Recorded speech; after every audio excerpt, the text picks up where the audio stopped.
Well, magandang hapon po sa ating lahat, mga kaibigan.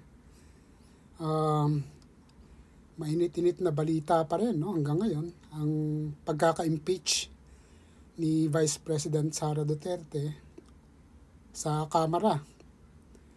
Well, sa ngayon, syempre, ang bola ay naipasa na sa Senado. So, sa Senado, ang hihintayin ng taong bayan whether conviction o hindi.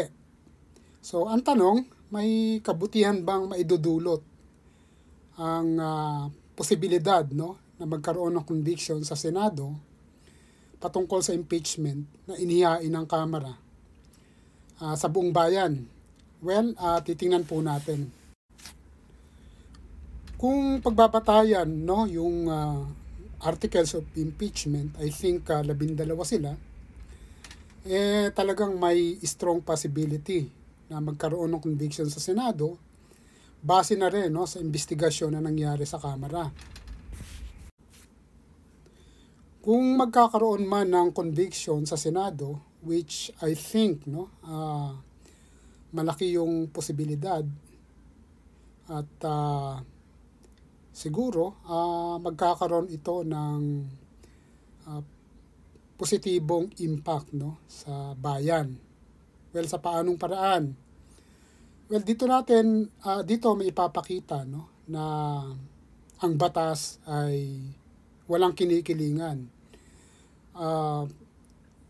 Whether makapangyarihan o hindi, ang batas ay makikitang naia-apply, no, sa mga karapat-dapat na applyan na tao.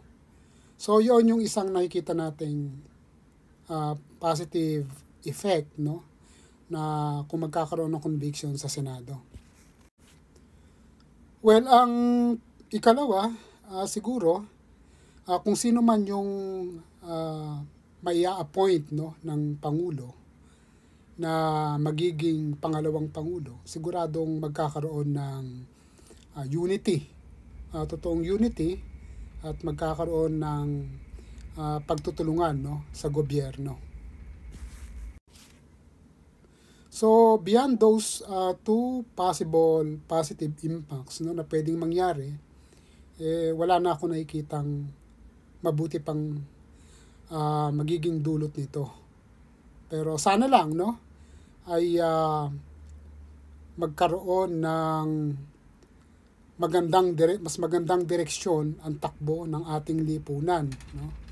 Particularly sa talamak na korupsyon na nangyayari ngayon. Kasi yan naman talaga ang numero 1 problema ng bansa, kung kaya ang bayan natin ay hindi makausad-usad mula sa kahirapan.